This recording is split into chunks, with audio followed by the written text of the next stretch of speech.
Hey folks, welcome to my YouTube channel. Today I thought I would show you one of the lighting solutions that I use in weddings.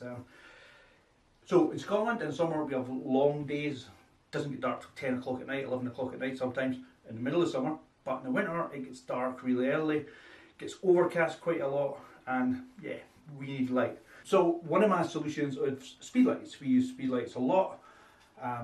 We use them for the dance floor, we use them for, again, the portraits of the couple, we use speed lights, or we use strobes if the weather is decent enough to have a bigger strobe out there.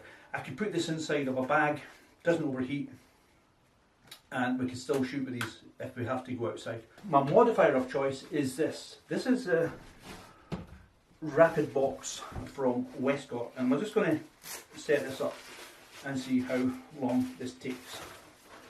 So first thing first, you just unzip the Velcro. This is a 24-inch one. You go up to 36 inches and 48 inches for the XXL. This is a speed light one. So you just turn this around here, there's a little button, press it. That will lock into place. You have two parts to this. This part here goes on the light stand. You tighten that up, and this part here you've got two holes. You can use top or bottom, it depends what size of speed light you're going to use. I'll probably use the top one. Obviously if you're using the top one you can have more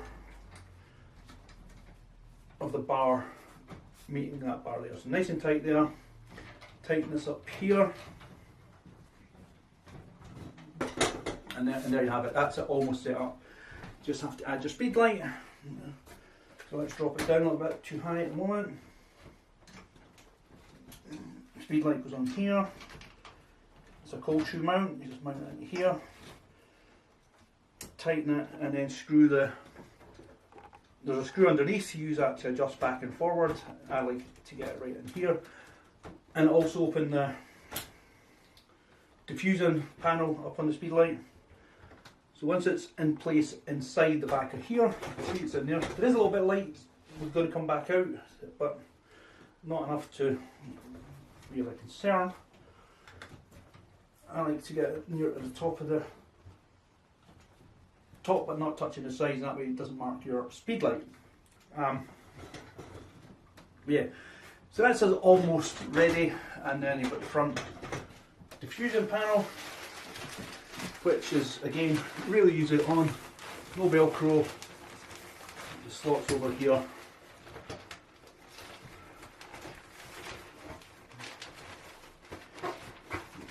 And you're good to go. And you're good to go. If it's raining, which unfortunately often does here, I can put a food bag here and we could still shoot if we needed to outside. So there you have it, the Rapid Box Octa from Westcott, 24-inch, great light, really does the trick. Sometimes though you don't want to use a speed light.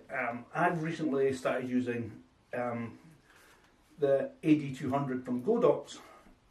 This one's actually had a bit of a battle, dropped it a couple of times. Very good product, very sturdy. Godox AD200s, good flash. Do a review on that at another time. But as you can see, with the cold shoe mount here, that's not really possible under the current setup. But I've found a solution that works. And this retaining screw at the bottom, if you just unscrew that.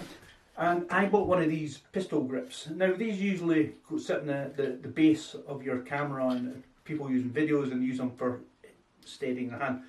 But they also fit in here. So let's just get that hooked up. And it seems to have the longest thread in the world, and it takes a long time to screw it in, but go with it, make sure it's absolutely tight because you don't want to drop your speed light. And I'm going to need to lift the box a little.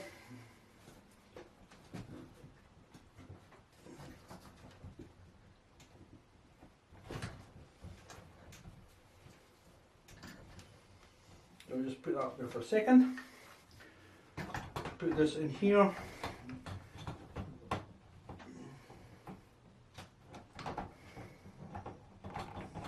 So on the bottom of the pistol grip there is a thread. Make sure you screw it in nice and tight. And I don't like it to go too far in. Just level with the end there.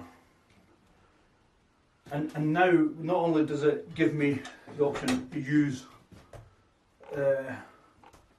AD200 with the Westcott, it also gives me extra stability.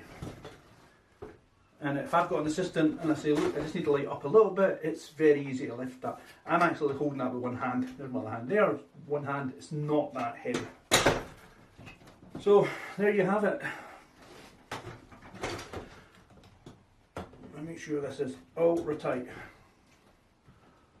And the way I put it in, I like to make sure there's no metal touching the sides of my unit at all. That way I know that it's freestanding and that's freestanding. And that's it, we're good to go. Then just a few minutes. And if I put my flash on, it helps if you turn the flash on at the side, of course. And once you turn the flash on, that beep tells me we're good to go. It's barely the size of me in terms of width, so it's not really taking up that much extra space. So there you have it, folks. So it's a Westcott Rapid Box adapted to use the AD200s. If this video has in any way been helpful, please give it a thumbs up, a like and a subscribe. I do intend doing more of these videos, more of these workarounds. Us photographers have to learn workarounds for all sorts of things, and this is just one of them. So have a good weekend, folks.